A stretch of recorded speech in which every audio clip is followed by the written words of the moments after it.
बिहार में वो हुआ जो पिछले 20 साल में नहीं हुआ। 20 साल से मुख्यमंत्री बनते आ रहे नीतीश कुमार ने पहली बार गृह विभाग छोड़ दिया और अब की बार बिहार में गृह विभाग बीजेपी के पास आ गया। प्रचार के दौरान जिन सम्राट चौधरी के लिए अमित शाह ने कहा था कि बड़ा आदमी बना देंगे, उन्हें वाकई बड़ा आदमी बना दिया गया। डिप्टी सीएम सम्राट चौधरी को गृह विभाग की जिम्मेदारी दी गई। बिहार की ताली, बिहार वाली ताली माननीय प्रधानमंत्री जी के लिए। बिहार में नीतीश कुमार को मुख्यमंत्री पद की 10वीं बार शपथ लिए 30 घंटे ही बीते, तब तक सवाल उठा कि अब की बार भले नीतीश कुमार मुख्यमंत्री हो, लेकिन बिहार में क्या अब की सरकार की फ्रंट सीट पर बीजेपी बैठी है? सवाल इसलिए क्योंकि 20 साल में पहली बार है कि नीतीश कुमार मुख्यमंत्री हैं, लेकिन उनके पास अब की गृह विभाग नहीं है। अब की बार नीतीश कुमार की जगह बिहार का गृह विभाग डिप्टी सीएम सम्राट चौधरी के पास आ गया है।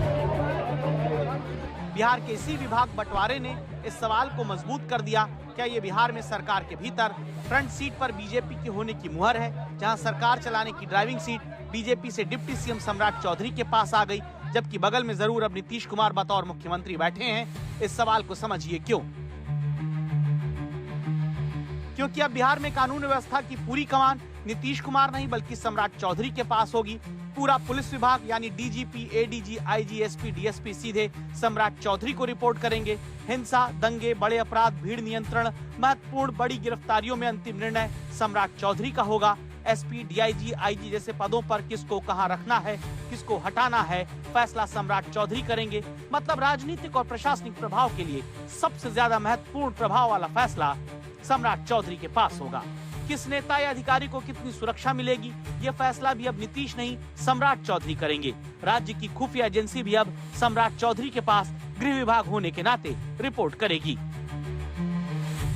और इसी के बाद याद किया जाने लगा गृह मंत्री अमित शाह का वो बयान जो सम्राट चौधरी का प्रचार करते हुए दिया गया।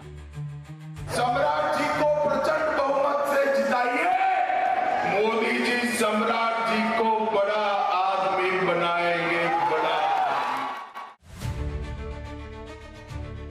जो कहा वही हुआ।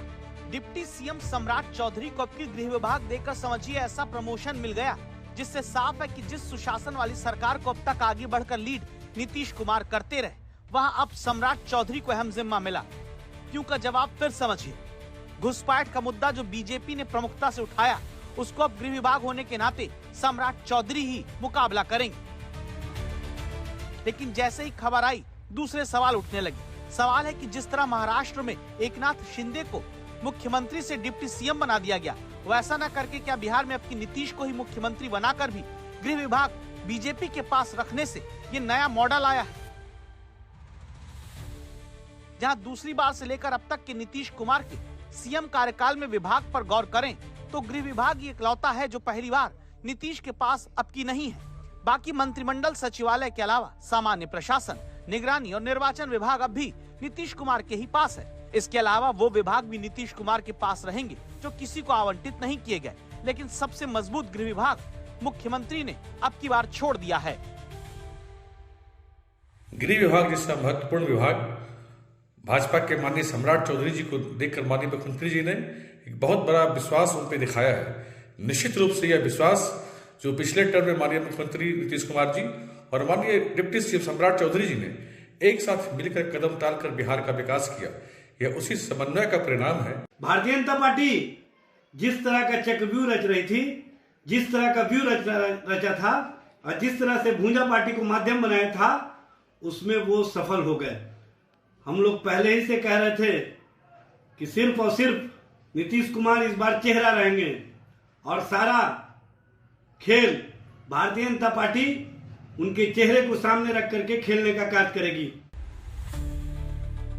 अब इस सियासी बहस में सवाल जवाब आगे और चलते रहेंगे, जहां जेडीयू के पास वित्त विभाग जरूर है, लेकिन दावा यह भी कि दूसरे कई बड़े विभाग बीजेपी के पास गए हैं।